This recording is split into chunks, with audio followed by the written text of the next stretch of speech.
কোচবিহার লোকসভা কেন্দ্রের বিজেপি প্রার্থী নিশীথ প্রামাণিকের হাত ধরে বিজেপিতে যোগদানের দুদিনের মাথায় ফের তৃণমূলে ফিরলেন বিজেপিতে যোগদান করা বেশ কয়েকজন কর্মী সমর্থক।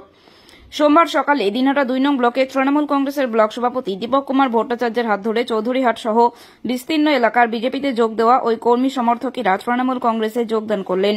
দিনহাটা 2 নং ব্লক তৃণমূল কংগ্রেসের সভাপতি দীপক কুমার ভট্টাচার্যের দাবি, কিছু নতুন ভোটার যারা এখনো ভোট দেয়নি তারা সহ আরো বেশ কয়েকজনকে ভুল বুঝিয়ে বিজেপিতে যোগদান করানো হয়েছে। তারা নিজেরা ভুল বুঝতে পেরে তৃণমূলে এদিন যোগ দিল। সামনে রয়েছে লোকসভা নির্বাচন, তার আগে দলবদলের খেলা অব্যাহত রয়েছে। দিনহাটা মহকুমা জুড়ে সে চিত্র বারংবার লক্ষ্য করা যাচ্ছে। গত 2 দিন আগে চৌধুরীহাট থেকে জায়গের বেলারি এবং বেশ আরো অন্যান্য বুথ থেকে কিছু বিজেপি কর্মীকে সঙ্গে কিছু নতুন ভোটার যারা এখনো পর্যন্ত ভোট হয়নি, প্রথমবার এবার ভোট দেবে,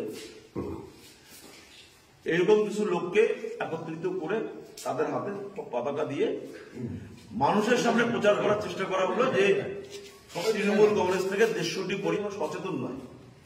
তাদের মধ্যে আজকে প্রায় 10 থেকে 15 জন তারা বুঝতে পেরেছে যে নিশীথ প্রামাণিক মিথ্যে কথা বলে চাকরির প্রলোভন দেখিয়ে হাতে পতাকা ধরিয়ে দিয়ে মানুষের কাছে তাদের সম্মান নষ্ট করার চেষ্টা করছে। নিজের ভুল বুঝতে পেরে আজকে আবারও তারা তৃণমূল কংগ্রেসের পতাকা নিয়ে এখন থেকে তারা তৃণমূল কংগ্রেসের হয়ে কাজ করবে।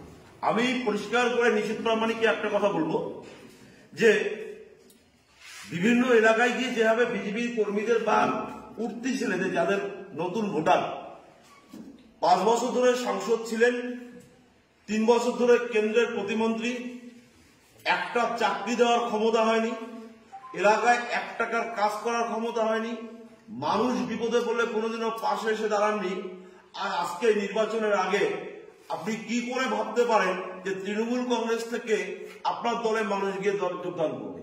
এই মিথ্যাচার আপনি বন্ধ করুন। আপনি যতবার এরকম মিথ্যাচার করবেন আরো বেশি করে মানুষ বিজেপি থেকে তৃণমূল কংগ্রেসে আসবে এবং আগামী 1 মাস পরে আপনি বুঝতে পারবেন যে আপনার জায়গাটা কোথায় গিয়ে দাঁড়ায়। আমরা কোনো রাজনৈতিক দল করি না, কিন্তু আমরা চাকরির কথা শুনে নিশীথ প্রামাণিকের বাড়িতে গেছিলাম। সেখানে ফর্ম জমা দিতে যাওয়ার পরে সেখানে সবাই ফ্ল্যাগ নিয়ে ফটো উঠেছিলাম। আমরা আমাদের কাকু পঞ্চায়েত হয়, টিএমসি পঞ্চায়েত, আমি কাকু শ্রমিকদের কাকুর সাথে সবসময় থাকি, কাকুর সাথে থাকি।